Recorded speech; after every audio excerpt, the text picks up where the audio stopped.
Welcome back to the Secret Rescuers. We're on Chapter 9, The Magic in the Stone. Sophie waited till the guards had gone back up the hill. Then she came out of her hiding place. She searched the dark sky for Cloudy and the other dragons, but she was sure they must be far away by now. Suddenly she felt really tired and her eyes ached. She missed Cloudy. There were so many things she wished she'd asked him. Were there many stormy dragons in Aramea? What did the great ocean sound like? What did it feel like to fly? Brushing leaves off her damp dress, she hurried up the hill and across the drawbridge. Sir Fitzroy was standing by the front door to the castle, yelling at the guards. Then he stormed inside and slammed the castle door. Sophie was turning away when she noticed a dark, cloud-like shape moving toward the castle very quickly. She caught her breath. It wasn't a cloud. It was a dragon, and it was much too big to be Cloudy. She rushed to the castle wall. A huge creature with dark green scales swooped down and hovered beside the castle wall.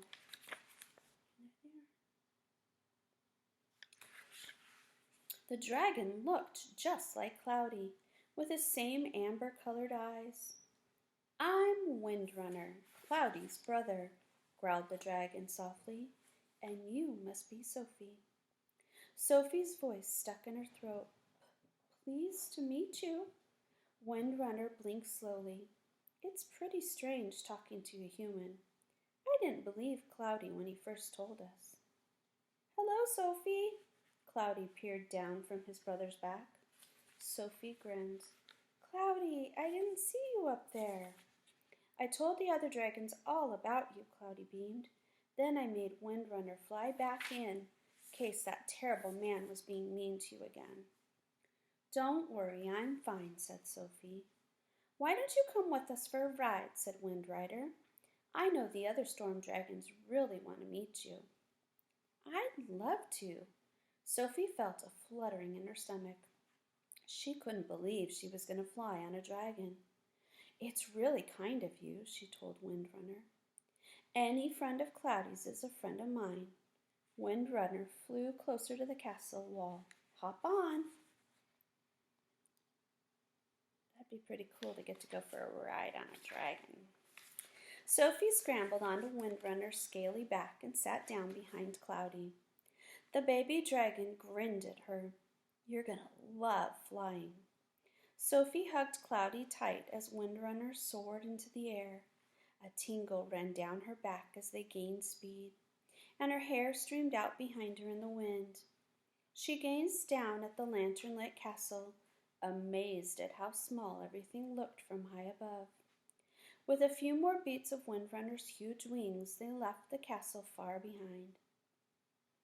After a while, Cloudy fell asleep, and Sophie watched the land roll by beneath them. It was still dark, but when the moon came out from behind the clouds, she could see houses, fields, and woods. Windrunner climbed high, and wisps of cloud clung to Sophie's dress and hair. She was sure she heard music in the distance, and wondered if it was the song of the star-wolves. She strained to listen, but it vanished beneath the breeze. As dawn drew closer, the sky lightened and the two planets shone in the morning light. Sophie's heart began to race. There were no houses and villages on the ground beneath them. This must be the wilds, the place where the magical creatures lived. There were strange sights everywhere. Sophie stared at the giant red and white toadstools growing in the forest clearing, and smiled at a cloud of glittering butterflies dancing in the meadow. Windrunner flew above a winding river that gleamed like a silver ribbon in the morning light. At last his wings grew slower, and he glided down to an island in the middle of the river. Wing beats filled the air as the other storm dragons flew down to meet them. Thunder roared and wind blasted Sophie's face so that she had to close her eyes. She heard voices on the breeze. and she knew the storm dragons were calling to one another. Windrunner landed smoothly, and Sophie slid off his back onto the grass. Cloudy woke up and flapped down beside her. Dragons gathered round them, looking curiously at Sophie. With long tails and round snouts, they looked like Cloudy and Windrunner, but much, much bigger. "Greetings, child." A dragon with a serious face and a long, bumpy tail stepped forward. "My name is Mistral. Do you understand what I'm saying?" "Yes." Sophie tried not to feel nervous with all the dragons looking at her. "I have a magic stone." "Show us this stone, child," said Mistral, his eyes brightening. Sophie lifted the thread over her neck and pulled the pieces of the stone apart to show them the cave of purple crystals that lay inside. A rumble like thunder passed round the circle of dragons. "That is a speaking stone," said Mistral. "I haven't seen one in a very long time." "You must be careful with it, child. A speaking stone is very powerful and very precious. Each stone chooses a keeper and will work for that person alone." "Oh, so that's why it wouldn't work for Tom." Sophie took out the little bag and showed them the other rocks inside. "So these other stones I found could be magical too. Do they all let people talk to dragons?" "Yes, but not just dragons," Mistral told her. "The speaking stones let you talk to any magical creature." Sophie's eyes lit up. "That's amazing. But are you sure I should keep it? I'm a maid at the castle. I'm not anyone special." "The stone chose you because you are special," Mistral said quietly. "We magical creatures need more help than ever now that the old king is gone. Some people are kind to us, but many more believe we're dangerous. There are dark times ahead." Sophie met his gaze. "I'll do anything I can to help you." "Thank you," said Mistral, and all the dragons bowed their heads to her. "Windrunner will fly you back to your castle now, and if you ever need us to carry you again, we would be honored to do so." "Thank you." Sophie climbed onto Windrunner's back and waved to the storm dragons. "Goodbye." She smiled at Cloudy and gave him a special wave as Windrunner lifted off the ground.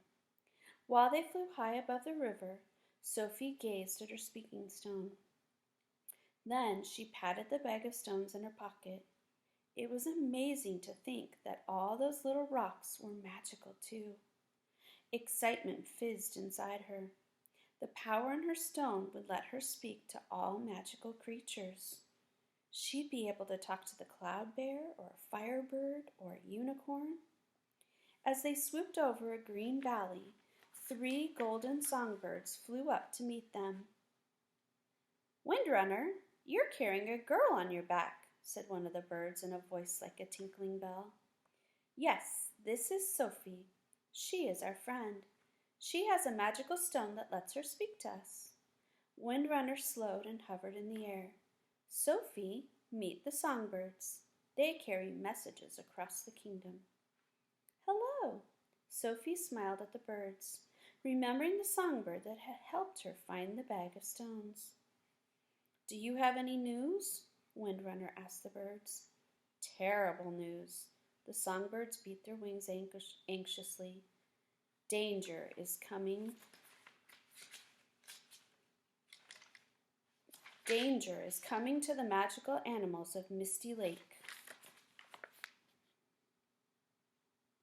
She is talking to the birds. "A bad man is on his way there, and he has anger in his heart."